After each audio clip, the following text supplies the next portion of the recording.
सर्वपितृ अमावस्या का महत्व और जाने। पितरों की मुक्ति के लिए विशेष श्राद्ध पूजा विधि। महालया अमावस्या को पितरों के तर्पण और श्राद्ध को करने के लिए बहुत ही विशेष माना जाता है। महालया अमावस्या को सर्वपितृ अमावस्या के नाम से भी जाना जाता है।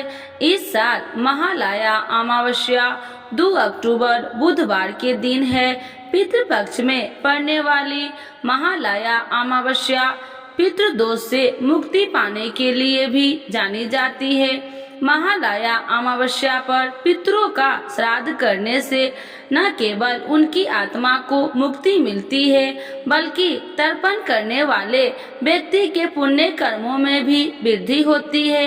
आइए जानते हैं महालया अमावस्या का महत्व और पूजा विधि। महालया अमावस्या कब है? हिंदू पंचांग के अनुसार महालया अमावस्या नवरात्र की शुरुआत और पितृपक्ष के अंत का प्रतीक है। वैदिक पंचांग के अनुसार नवरात्र की शुरुआत और पितृपक्ष के अंत का प्रतीक आश्विन माह की अमावस्या तिथि 1 अक्टूबर 2024 को रात्रि 9:38 पर आरंभ होगी। वही इस तिथि का अंत 2 अक्टूबर को रात्रि 12:19 पर होगी, यानी 3 अक्टूबर की शुरुआत हो जाएगी। ऐसे में सूर्य उदय तिथि के अनुसार महालया अमावस्या 2 अक्टूबर को मनाई जाएगी। महालया अमावस्या का महत्व।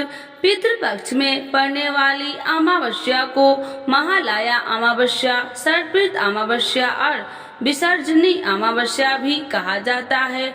पितृपक्ष में पितरों को तर्पण श्राद्ध कर्म करके उनकी आत्मा की मुक्ति के लिए प्रार्थना की जाती है। कुछ लोग महालया अमावस्या अपने सभी पितरों का तर्पण करते हैं। पितृदोष से मुक्ति के लिए महालया अमावस्या पर पितरों का श्राद्ध भी बहुत महत्वपूर्ण रखता है। पितृदोष दूर होने से जीवन में तरक्की और सुख समृद्धि का वास होता है। महालया अमावस्या पर सुबह जल्दी उठकर स्नान कर ले। इसके बाद दक्षिण दिशा में पितरों को जल अर्पित करके इसके बाद घर पर स्वास्तिक भोजन बनाकर पितरों का नाम का भोजन निकालकर दक्षिण दिशा में रख दे। इसके बाद ब्राह्मण, गरीब, गाय, कुत्ता और कौवे के लिए भी भोजन खिलाए। इससे पितरों की आत्मा को शांति मिलती है। इसी के साथ शाम के समय दक्षिण दिशा में दिया भी जलाए।